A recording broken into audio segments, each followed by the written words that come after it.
Welcome, everyone, to Life Spirituality and the Universe podcast and YouTube channel, the home of the new paradigms, a new online series where we dive deep into the next evolution of life on the planet. Join me, Eibrink Jansen, as I sit down with spiritual leaders, visionaries, and practitioners to explore bold new concepts and ideas, untapped possibilities, and cutting edge insights into our next levels of expanded consciousness. If you're ready for a shift in reality, unlock your potential, and co-create a future like anything we've ever seen before, it's all here. Let's expand, awaken, and step into the new paradigms together. Today, I would like to introduce my dear friend and past neighbour. How lucky am I? Laura Steinbock. Laura, thank you for joining us. Thank you. Laura is a clinical hypnotherapist and life coach with over 20 years of experience in the industry. Her main area of expertise is stress and anxiety, but ultimately she prefers to call herself the unhypnotist, exposing false belief systems that keep people stuck and allowing them to find new choices to move forward in life. So thank you for joining me in the hot seat. Isn't that hilarious? Yeah. So I'd love to delve deep with you into the new paradigms and talk about what your sense is about what you feel is coming, what is in this like new world that we're moving into, and as your expertise on the old belief systems, what you find are the main things that could stop us from moving into this new paradigm that's happening. Okay. Really fun to explore how I view belief systems, and as far as moving to paradigm, I don't actually think that's possible in a way, because we're all going to move in some shape or form. And I do think that the last, well, for a lot of people around the planet, has been gearing us up for this moment that's coming in, because basically what I've noticed with my clients, especially their own beliefs have been challenged just by the way that the universe beautifully orchestrates life events and situations. And so what happens when your belief gets challenged and it falls away because it's untrue or false, then it's very uncomfortable. It's uncomfortable because then they have, oh, well, if this isn't true, then what does that mean? And what does that mean about my life up until now? Mm. So, beliefs are the core drive acting out. So, for example, I know when I was growing up, my parents were, you're going to go swimming. But baby, Yes. someone else would have told them. Someone just told me a story, and this is really hilarious, and I do want to share this, is Thanksgiving in America. Apparently there was a thing that said that you have to tie the turkey legs together, and everyone apparently in the US ties the turkey legs together. However, apparently that was because the ovens were too small in the olden days. And so they didn't realize that that's the reason why they put the turkey legs together. It's just that they literally do it because their parents did it, and their parents did it, and their parents did it, and that's pretty much where all those belief systems come from, isn't it? It's true. Yes. I don't know whether it may not have a role, but I want to make a big statement. Probably 99% more of the belief systems we have are not ours. I agree. And most of them are false and not true. I agree. And so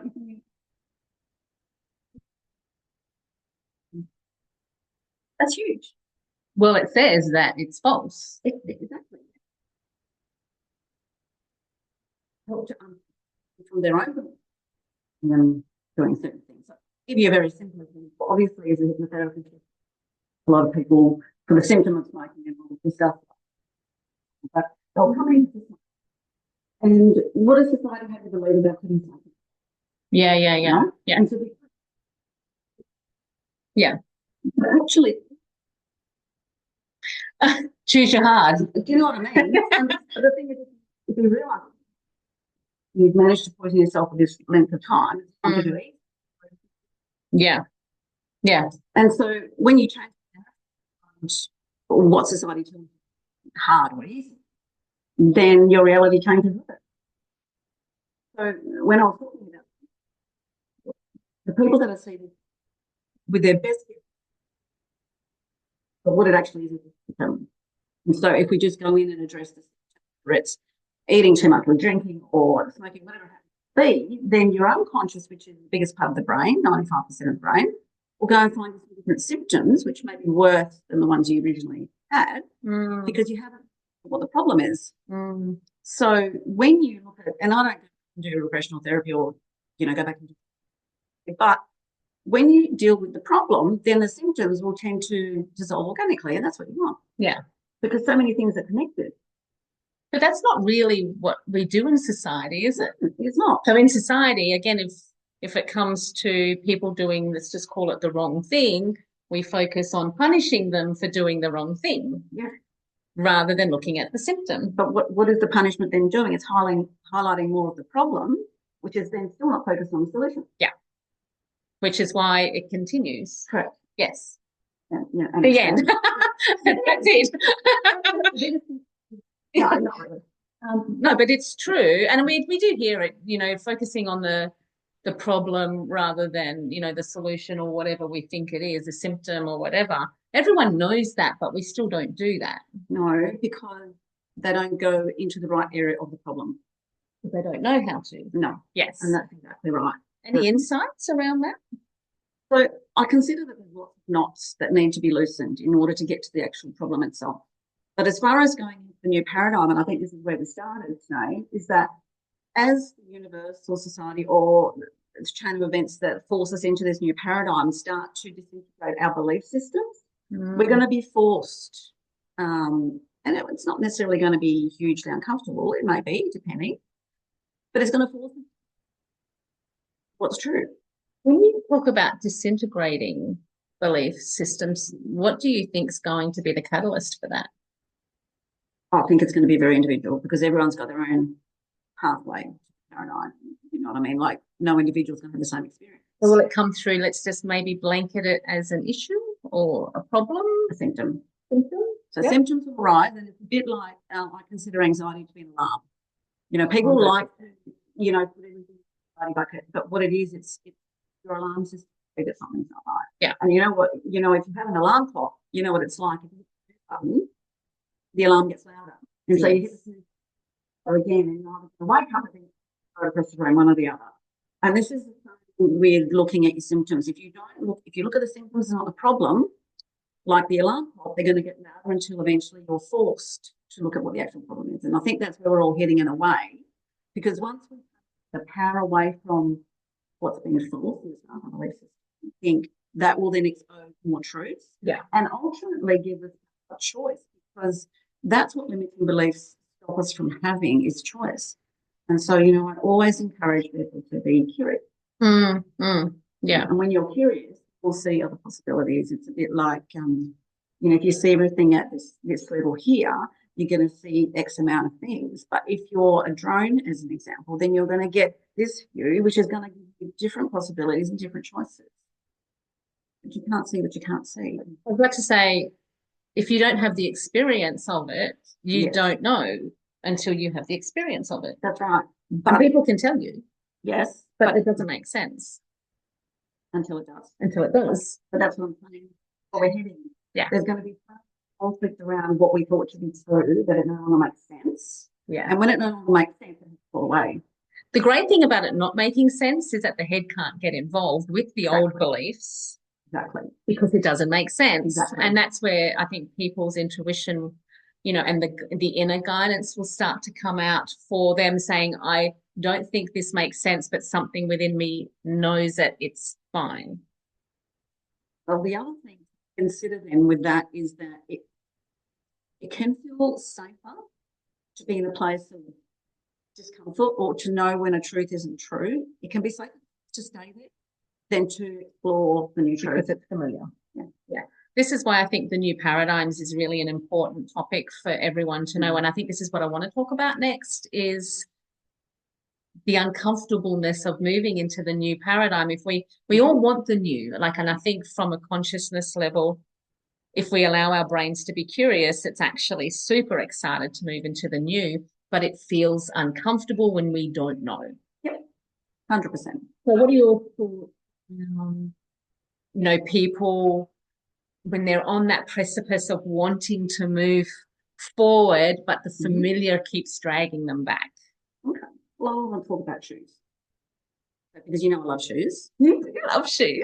And it's like, it really is like when you buy a new pair of shoes, the minute you put them on, they're not necessarily immediately comfortable. You have to wear them in. Yeah. And then they'll become comfortable. Okay. And then you wear them and they're so comfortable and you love them, you just keep wearing them. Eventually, the soles wear it and have to buy a new pair of shoes. It will also not feel comfortable. We're not meant to stand still. And comfort is not your friend. You've heard that before. You have to. We all aspire for it. No, because you're actually changing. Right? Yeah. So I love shoes. And I look forward to the uncomfortable moments when I buy a new pair because I know that ultimately they're going to get more comfortable and I get to get another pair of shoes at some point. Yeah. You can tell I'm the person who doesn't get new shoes. but clothes are the same. Yeah. If I can just ask people to think about their own wardrobes, and I know that in the wardrobes there'll be an outfit that that if you put it on, that you look like $1 million and you love it and you feel confident and you feel great. But there are other things in your wardrobe that that when you put them on, you don't feel that great, but you keep them anyway, which is just great. Yeah, that's like everything, isn't it? But it's the same. We are taught to keep things, in case. In case of what? Do you want to feel awful one day? Exactly. I feel also aware.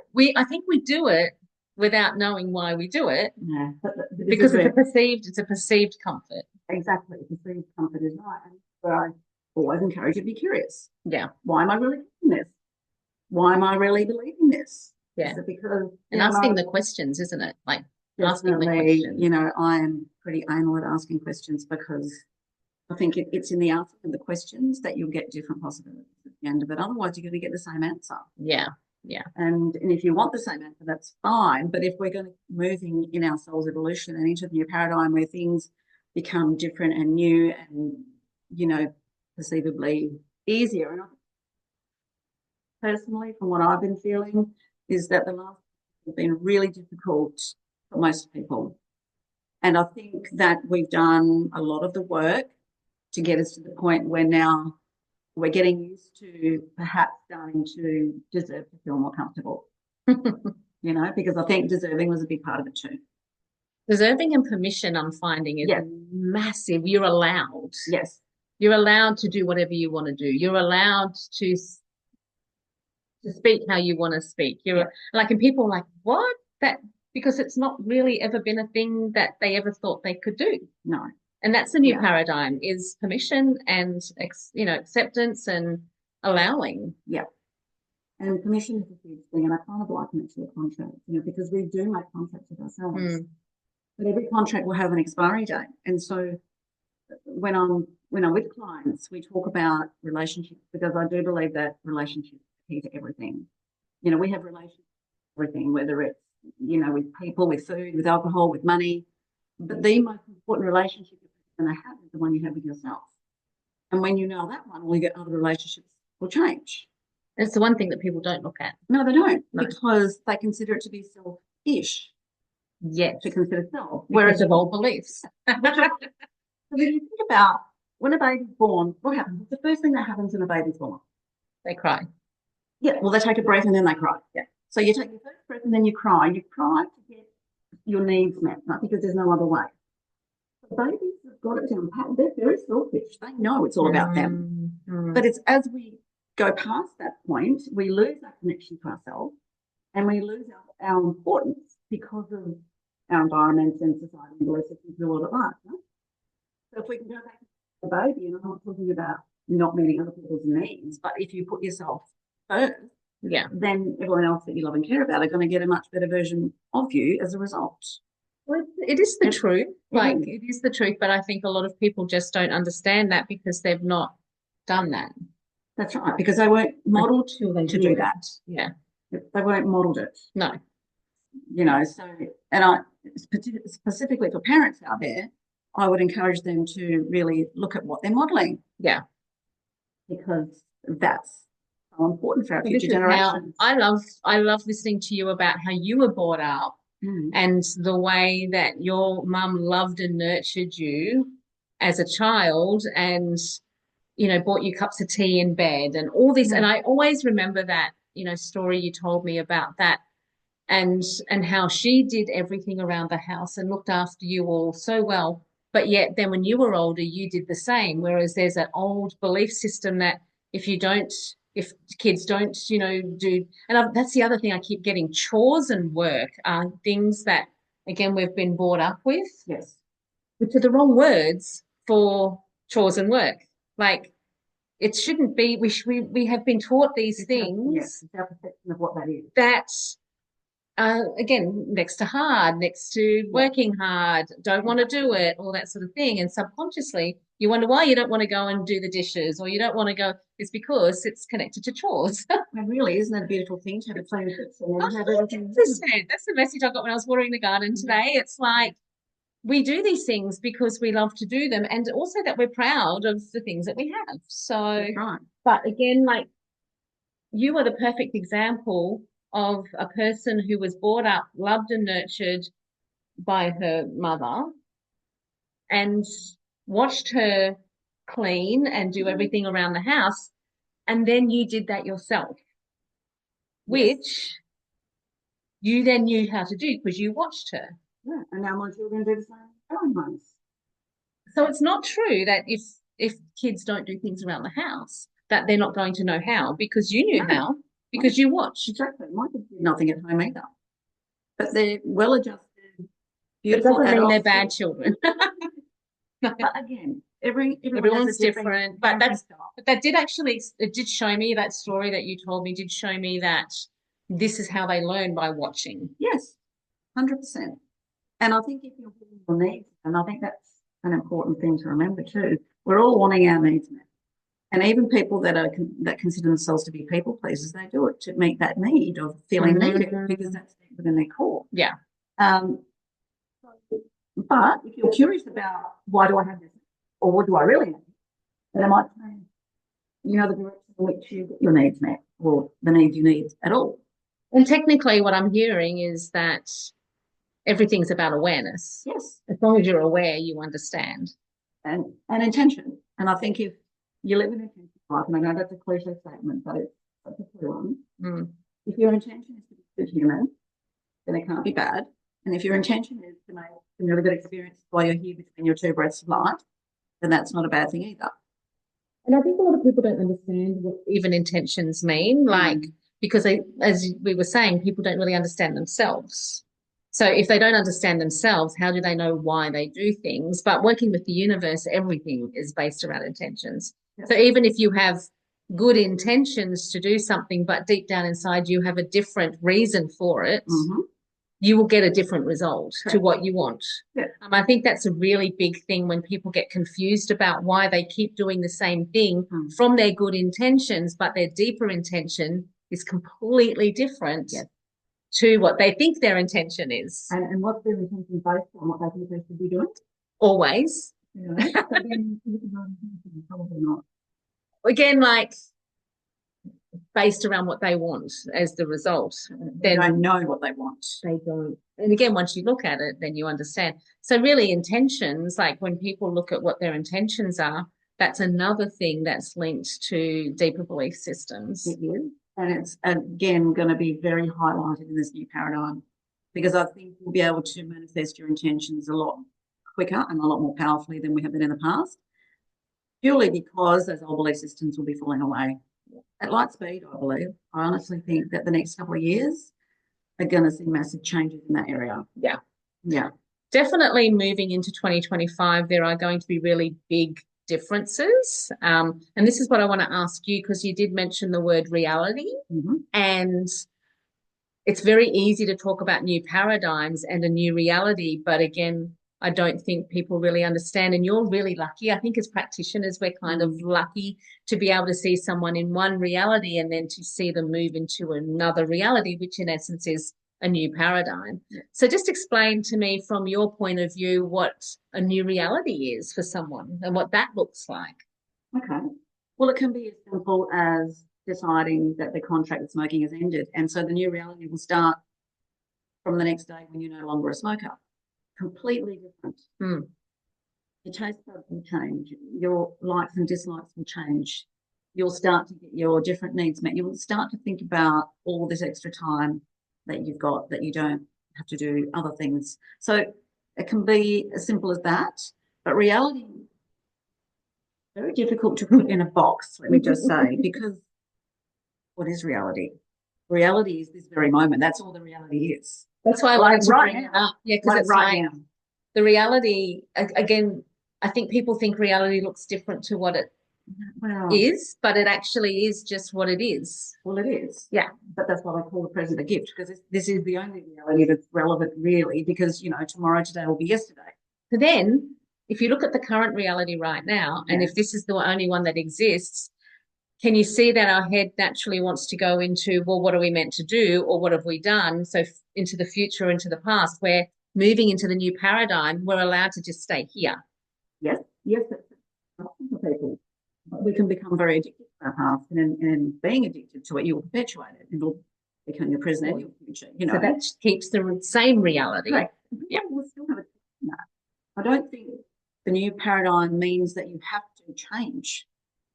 I just think that, how can I put this? I think once you know something, if you don't, and you're doing it because you don't have the knowledge, you're doing it because you don't know. But then once you have the knowing, if you continue to do it, then you're acting intentional or on purpose. And that's very different. So you can still, that'll still be your choice made. That will be different to not having the knowing in the first place. And I think that's what's going to be a new paradigm. You'll have the knowing, you'll still get. Yeah. And, let's just say people who, like, again, smoking, eating, drinking, whatever, they've got the knowing, but they still don't do it. That's coming from those old belief systems. Yes. And what about identity? How is that linked to the new paradigm and the new belief system? And then again, new paradigm. I think identity is evolving, and particularly as you get older too. Yeah. It will change. And I think if you can try to keep the identity that you thought you had, or you thought you should have or represent, then you're going to find that a struggle, as opposed to intentionally choosing your identity based on your current set of likes, dislikes, and those sorts of things. Then you can manipulate that. And I think it's about choice. We don't usually think that we have any choice, and we're destined to have this reality or this identity based on my upbringing, or whatever it happens to be. But we actually have more choice than we realise. And once you realise, that's when the magic happens. I think a lot of people do say, "Oh, but that was my upbringing, so that's just how it is." Yeah, which is so valid. And they don't know they have the choice. So what advice do you have for people who don't know they have a choice, but they do have a choice? Yeah. So I would ask them to be curious. Definitely curiosity and asking questions. Why isn't that person poor, for example? Or why isn't that person poor and I'm not? So what do I have to do to my reality in order to have this lifestyle that I'm choosing? I think that's going to be a big part of moving into the new reality, because we still have different new paradigms, because we still have people who still have different realities to us. And I think we don't deal very well with people who, maybe have harder lives than we do. And I think a lot of us have kind of struggled through that. And we're going to probably see it more and more with all of us feeling guilty around, maybe the lives that we're having when others maybe aren't having such a great time with it. Yeah, that's an interesting thing. I think we've all got our pathway. We've all got choice, obviously free will and choice. There's always going to be, in my belief, a disparity between who has more and who has less. And I think that's just part of the human experience and what your soul's path is on this lifetime, personally. Yeah. But as far as feeling guilty, I don't know. There's always the emotion. on the feelings, but I think that because everything is energy, frequency, and a vibration, depending on your own energetic signature and your own frequency, you will attract, the people, the situations, whatever that belongs to that frequency. So if you want to reality, if we get back to that just for a minute, it's a bit like a radio station. That field is like a magnet. And so you need to change frequency in order to attract things you want. And how does someone do that? Well, are my links below? They will be. Yes. But again, it's really what you want and being quite specific with it. And I think because people say very vague things like, I want to be happy or I want. People don't know what they want, especially when there's lots of choice as well. It's true. But then you don't really know what to put in your vision because you're not really asking directly what you want because there's enough there for everyone, but everyone's got their own experiences of having this life. I think we're all meant to experience hardships and good times and all of them. Yeah. Because life is not flat line, it's like a heartbeat. It's meant to be that way. But it doesn't mean that when you're, in your opportunity for growth, I call them, that's when you're in a down moment, which people would say, I consider that to be an opportunity to either change something, heal from something, step away from something, whatever it is. You don't need to unpack the suitcase to move in, you're there. But you do need to honour the feelings when you're there so that you can gain from whatever that is and then continue to move. Because, what we can't do is mess with science. And science, that's what the law of polarity says. For every negative, there's a positive. For every positive, there's a negative. So all of the negative parts, or what you consider to be negative parts of your life, there will be some positive spin to it. That if you're not going to get the learning from it. Yeah. Which is why. And if you don't have the awareness of it, then you don't, then you don't have the choice. That's right. Yeah. So, be curious. If nothing else from this podcast, be curious. Yeah. I also think, again, moving into the new paradigm and curiosity, funnily enough, when you go into curiosity, the brain loves it. Yeah. So it doesn't overthink. It doesn't question. It doesn't do anything. It's then open. It looks for possibilities. Yeah. You're forcing it to. Yeah. And it doesn't go back into the old beliefs because you can't go into old beliefs when you're curious. It just doesn't do that. No. So curiosity is probably the best thing to do moving into the new paradigm, which says that technically, if we try and work it out, it's not going to work. Yeah, no. That's not It is a controlling element. Yeah. So, and what I found working with the universe is that the element of surprise is so much better than knowing what's actually happening because the universe will give you more of more surprises, more experiences that will wow you when you actually don't expect them. Yep, exactly. So if you just get out of the way, you'll be quite often very surprised at what does come your way and what's attracted to your field. Yeah. Which is kind of counter really the whole, old kind of 80s and 90s perspective of manifesting, which is be specific. Again, it comes from that controlling element of what you want. Whereas I found when I'm specific about something, I never get what I want.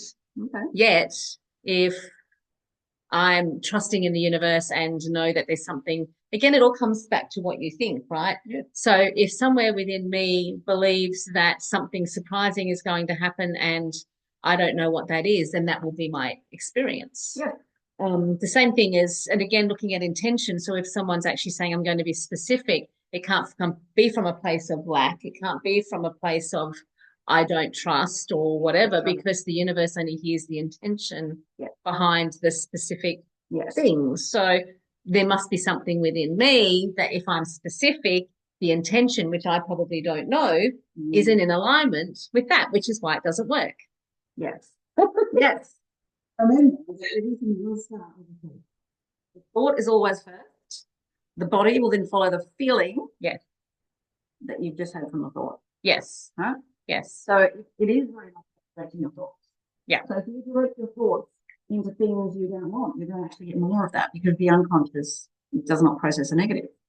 And also, I think people think their thoughts are who they are, and it's very cool to watch someone realize that they are the one watching their thoughts, not that they are their thoughts. And so if you're talking about directing thoughts, doesn't that say that you're not your thoughts if you can change them? Yeah. 100%. And I think that's really important, especially from a mental health perspective, is that people can start to see and recognize that they can see those thoughts, and that they can decide to have a different one. Yeah.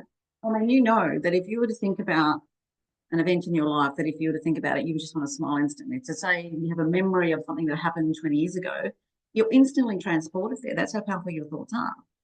But with the same token, you can think about something that made you feel terrible and you're there as well. Yeah.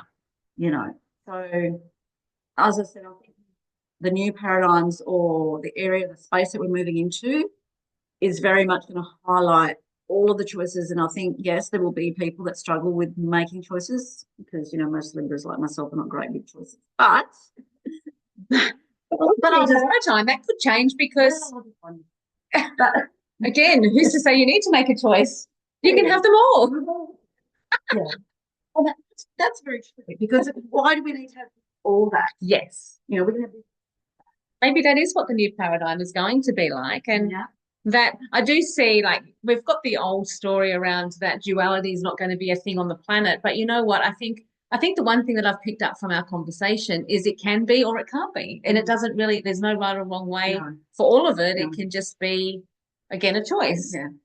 And I mean, I don't think we're going to wake up on the 1st of January and think, right, paradigm is going to be like that. I don't think anyway. I do believe evolution into the new way of thinking. And once you change the way of thinking, then your reality consequence will change. The other great thing, which I think a lot of people are starting to see as well, is that when you change your thinking and your way of seeing things, and again, your reality and your paradigm, other people benefit because they see it. And then what you see, you can't unsee. And then they learn by seeing other people having those experiences, and then through osmosis as well. Or they pick it up. Or the collective consciousness. Well, no, or on the flip side of that, other people can be threatened because what's essentially happening then is because your reality is changing due to your thoughts and choices and things. That is something that happens too. Yes. Yeah. And that will also be still part of, I believe, the new paradigm because it's almost forcing other people then to look at their own reality and that can be quite. There may be resistance. Yeah. So there will be that. But then that will force them to wake up to. They can still choose what they want to choose. Course. If it feels safer. Until they decide they don't want that. But again, it's everyone's decision. Yeah, it's pretty cool. That is pretty cool. It's cool. I think that's the coolest thing about it. Yes. Yeah. Yes. And that we don't need to stick inside a box. No, there is no box. No box. It was all just created by us. To keep us safe. The purpose at some point. Perceived safety. Yes. We're from control. Whatever. I mean, there were times we had to run from a tiger, you know, so we had a box from that. Yes. But unfortunately, those old, you know, safety mechanisms are carried forward in society and there is no tiger now. I think once we realise that, we can start to do from future. For the collective. Yeah. And you're right. As the more of us do wake up and make choices based on truth rather than false beliefs, I think as a planet, as a collective, it will raise the consciousness and help to make the other people feel safe in changing their own choices better. Yeah.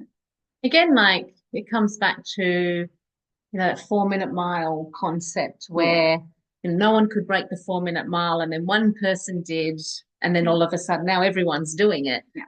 That is just a part of the evolution, and I think part of the new paradigm is now once we start to see that people are having different lives and living differently, different thought processes.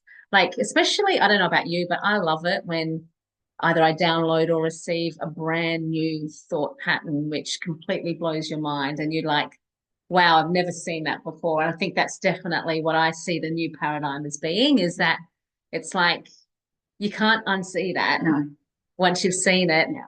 And that's what excites me. It excites me, and definitely why I'm doing this is because it's like, you cannot, like, when the feeling you get when you receive an insight that just blows you away is undescribable.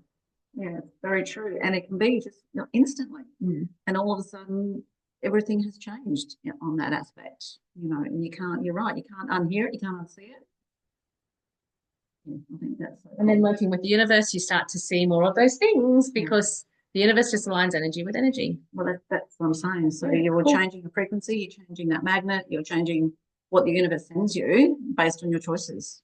And what's in your mind. Yeah. So if you, again, that's how the new paradigm happens is because you see it differently, you know it differently within, you will then start to see those differences external. And that is how the universe works. Don't you We love have the just universe? solved the whole world's problems. Thank you, my darling. Oh, thank you for joining me. And it's been super, super cool. We may have another chat at some other stage officially because we have lots of chats unofficially.